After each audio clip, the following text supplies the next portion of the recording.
Oh, God, Pika. Are you sure we want to do this?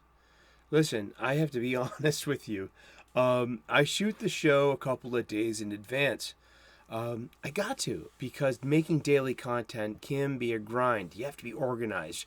You need a shoot day or two. I do my shoot days on my weekends when I have off on a Saturday and Sunday. So it's this. I'm literally shooting this on the day after my birthday. I'm. How am I even doing this today? Oh my gosh! I'm like, can I go back to bed now? No, no, no. But I just wanted to just frame that in my energy. And hi, thank you so much for tuning in today. It's time once again for the Golden Age of DC Comics, 365 days, where we take this much loved hardcover coffee table book given to me by one of my best friends about 2 decades ago. This has been surfing my coffee table ever since, providing me with constant comic book shop style conversations, the kind I wish to recreate with you today. Indeed. How are you? I'm fine. I'm just we call this asked out. I just want to go to bed and get up in the morning, you know what I mean, kind of thing. And like, this is what when you're a grown up, you can have a do-over, but you need to waste an entire day. Oh gosh, thank you so much for tuning in today. I had a great time on my birthday. My birthday was on Saturday the 19th. And I went to the Bruins hockey game with a few of my oldest best friends in my life, and it was very rewarding. And yeah, welcome to the day after a night out. Indeed. How are you? I'm using this book for its intended purpose. We're opening up to today's date, which is Tuesday, November the 22nd, 2022. That is I've never dated the show so deeply before. I do want to, once again say that this is the 1 in 4 chance that all the dates match up to whatever calendar we're in of a certain year. That was just luck of the draw. I'm producing this in the year of the Common Era, 2022. And what I wanted to do also is make some evergreen content that I could re-release it next year, and maybe a new viewer wouldn't even know that it was a rerun. Because I watch a lot of Bob Ross, and that is evergreen content, and that is the kind of content I want to be as a YouTube creator. And that someone else a couple of years from now can tune in to today's date and learn something about comic books, about this genre, this niche that we love so much. We spend literal money and time and attention and physical space in our homes and mental and this virtual space in our heads to this. Isn't it a wonderful thing? I love comic books. And if you love comic books as much as I do, you are in the right place at the right time. The Golden Age of DC Comics runs between 1938 and 1955. The Silver Age between 1956 and 1970. The Bronze Age between 1970 and 1985. I'm a Bronze Age baby myself. And the Copper Age begins in 1985. I get these definitions and standards from the Overstreet Comic Book Price Guides Glossary. It's a great place to have some standards about the epochs, ages, and eras of comic books. Let's get to it. Let's open this book up to today's date. I hope you are having a wonderful day, and I am. I'm blessed and grateful, and you know what I mean. I wish the same for you. And we talk a lot about gratitude on this show, so you're always more than welcome to tune in and talk about gratitude with us. It's November the 22nd. This is story by Otto Binder. Pencils by Curt Swan, who is one of the legendary, iconic pencilers, artists of Superman. And not just Superman, Superman Clark Kent, Lois Lane, Perry White, and today's subject, Jimmy Olsen. All right, let's get to it. So it's story by Otto Binder. It's pencils by Curt Swan. inks by Ray Burnley. From Superman's Pal, Jimmy Olsen, issue number 2, November, December of 1954. So this is right near the end of the golden age of DC Comics. Jimmy Olsen, Superman's Pal, Jimmy Olsen, is a huge Silver Age title, and we're going to get to that. And we've seen it before, and we're going to see it again today. Why?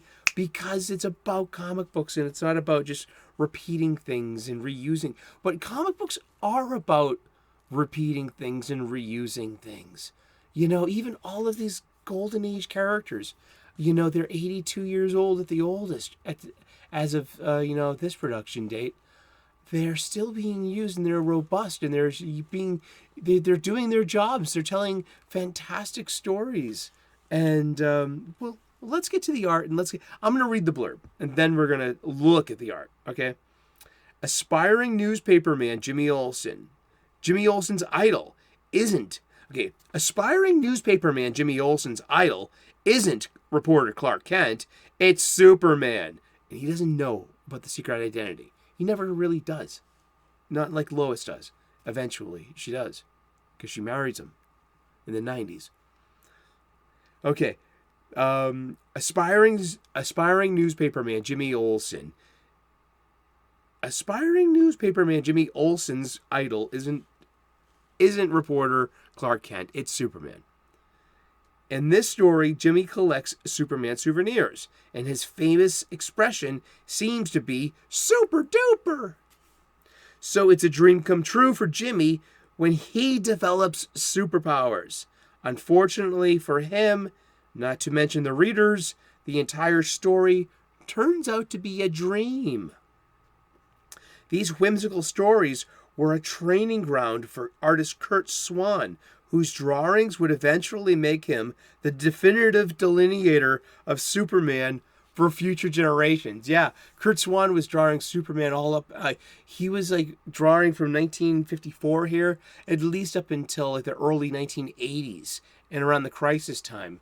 He had an inker named Anderson, and they went by the portmanteau Swanderson.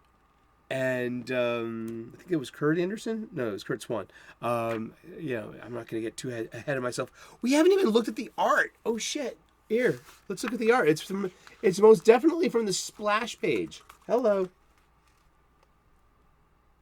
Besides being a Star Cub reporter, young Jimmy Olsen enjoys the honor of being Superman's pal.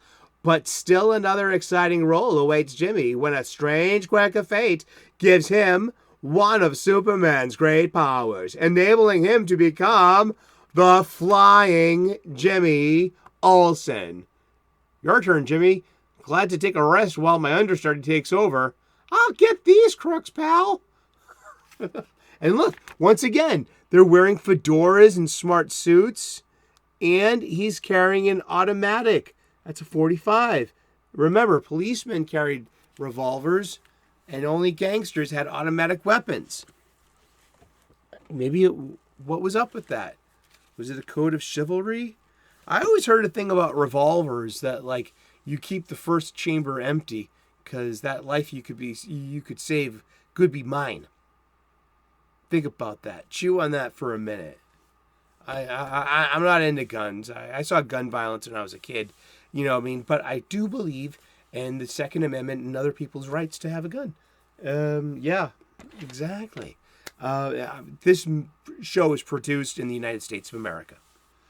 And, Superman's, oh gosh, it's literally 9.6 pounds. This is a 10-pound book. Dude, you cannot bring this to the pub. You cannot read this in bed. You cannot bring this on the subway to read on your commute. This is an omnibus. This is a really awesome omnibus as well. I got this omnibus at least at half price.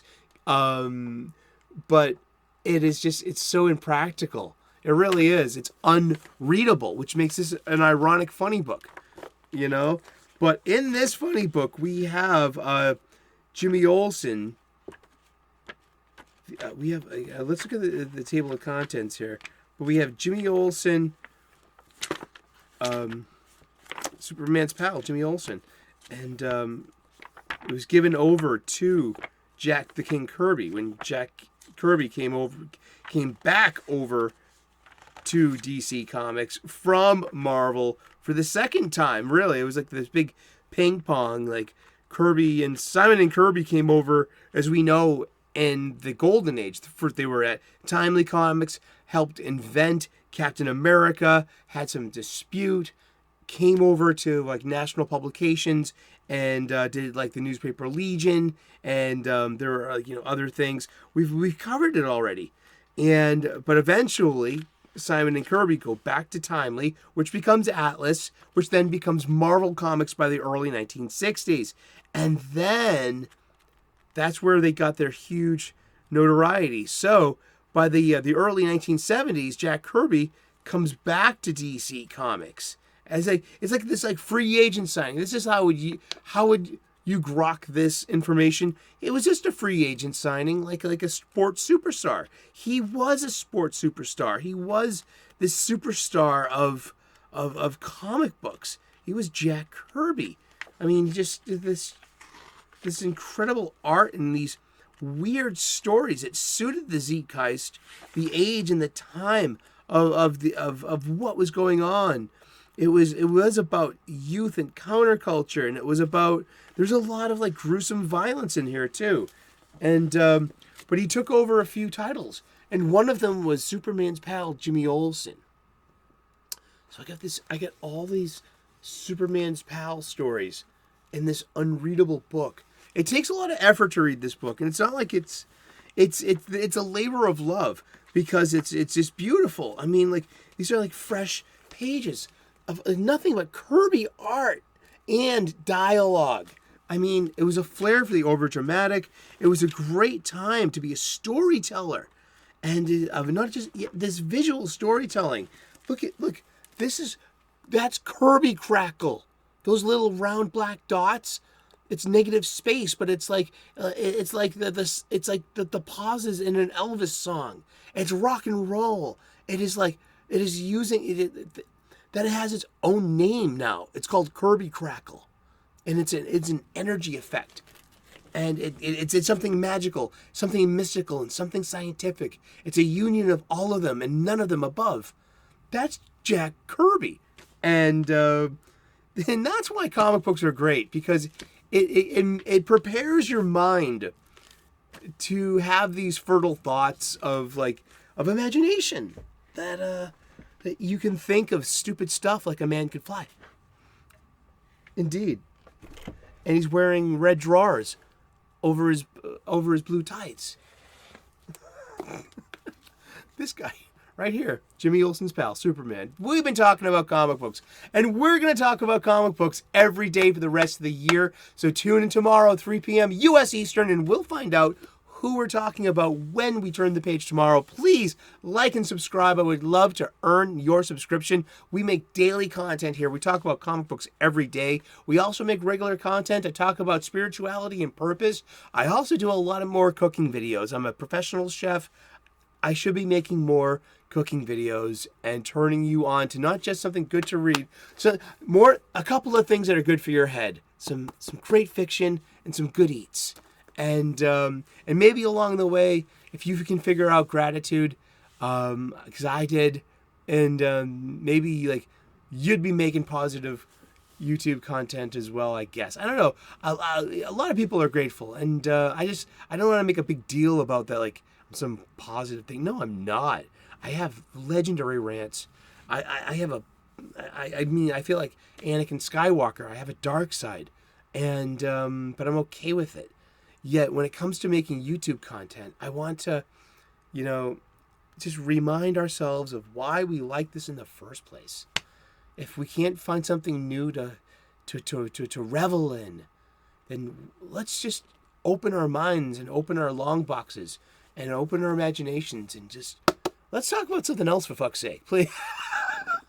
Yeah, exactly. Thank you so very much. God bless. Namaste. Good luck. And we will see you again tomorrow in those funny pages. Ciao. Bye-bye.